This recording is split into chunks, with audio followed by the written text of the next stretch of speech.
Welcome to the Slop Temple. We pray this video helps. You start by preparing the PC, confirm you're on a supported Windows 11 build, and signed in as an administrator. Once done, remove or fully disable any third-party antivirus because two active engines conflict.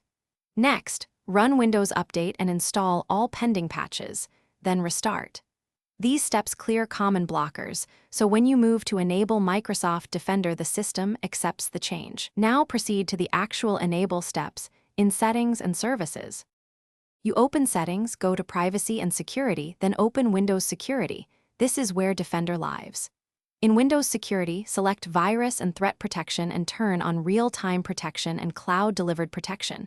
Make sure periodic scanning is configured.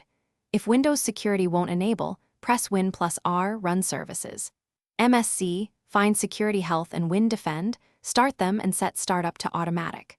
Once services run, Defender components register with the OS and protection becomes active.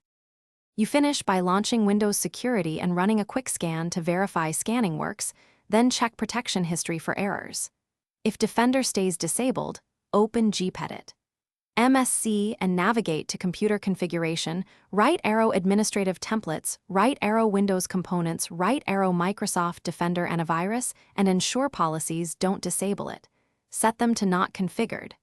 Make the change, then reboot. One key troubleshooting tip. If policies revert, check.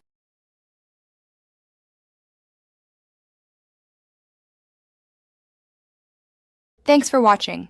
Consider subscribing if we helped you.